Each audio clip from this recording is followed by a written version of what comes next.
योजना बनाते हैं और हर वर्ष का बजट बनाते हैं और हम दिशा तय करके चलते हैं क्योंकि हमारे लिए अगला चुनावी लक्ष्य नहीं होता है। हमारा लक्ष्य है 2047 विकसित। अरे चुनाव तो आएंगे जाएंगे, मेरा देश अजरा अमर रहने वाला है और हम देश की युवा पीढ़ी के हाथ में समृद्ध हिंदुस्तान देने का सपना लेकर के चले। जिन बच्चे जो आज जो घर में बालक है ना, उनको भी मैं देख करके सोचता हूं कि मैं इसके हाथ में ऐसा हिंदुस्तान दे करके जाऊं ताकि हमें अपने काम का संतोष हो। 2047 क्यों 2047 क्यों ये बातें करते हैं।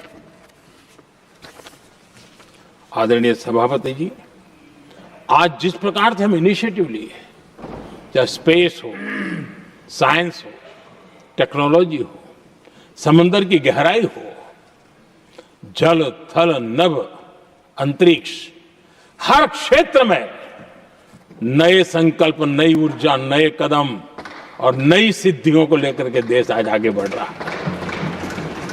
हम ग्रीन हाइड्रोजन पर काम कर रहे हैं, हम आने वाले युग को समझ पा रहे हैं। हम क्वांटम कंप्यूटिंग की बात कर रहे हैं, हम एआई मिशन को लेकर के चल रहे हैं और आज दुनिया मानने लगी है कि एआई मिशन भारत बहुत कुछ दुनिया को दे सकता है। ये विश्वास आज दुनिया में बना है।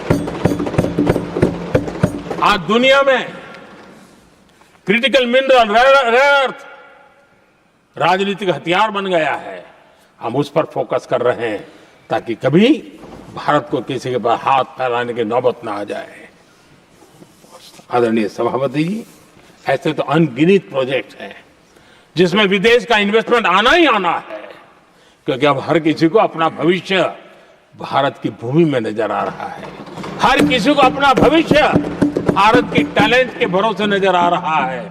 हर किसी को भविष्य भारत के उज्जवल भविष्य के साथ खुद के उज्जवल भविष्य को जोड़ करके दिखता है। और इसलिए दुनिया आज विकसित भारत की बात हम क्यों कर रहे हैं, जिनके दिमाग में नहीं पड़ता है, दुनिया को समझ आ रहा है कि भारत ने सही दिशा पकड़ी है। चलो अब चर्चा वहां चल रही है कि हम बस न चुक जाए। कल तक चर्चा चलती थी इंडिया बस मिस करता है, अब दुनिया को लगता है अब हम लेट न हो जाए, वहां आने की स्पर्धा चल रही है। आदरणीय सभापति जी, आने वाला समय भारत के लिए अवसरों से भरा हुआ है, भारत के नौजवानों के लिए अवसरों से भरा हुआ है। भारत के उज्जवल भविष्य के लिए मैं पूरी संभावनाएं रेखांकित कर सकता हूं, मैं देख सकता हूं और उसके दिशा में नीतियां बनाकर हम आगे चल रहे हैं।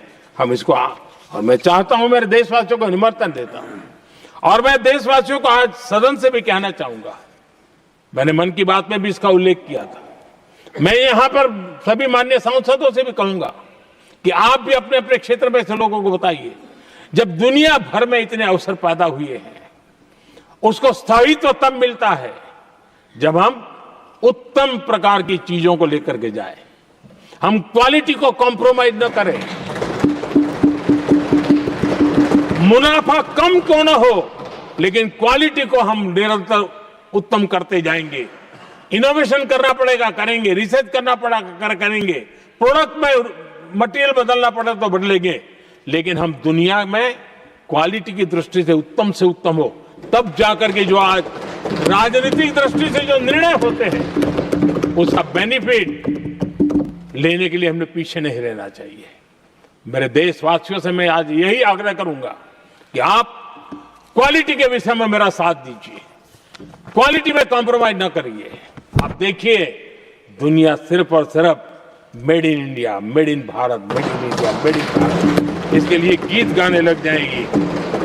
आदरणीय सभापति जी, मैं कांग्रेस के मित्रों का भी आज आभार व्यक्त करता हूं कि कम से कम मुझे, उनको पता था, पहले प्रयोग कर चुके थे, पिछले 10 साल में मुझे 5-6 बार इस प्रकार से बोलने से रोका गया, तो उनको मालूम था एक बार शुरू होता हूं तो रुकता नहीं। और मैंने कहा था एक बार एक अकेला, तो अब अनुभव से सीख गए हैं कि इसमें कोई दाल गलने वाली नहीं है, तो समझदारी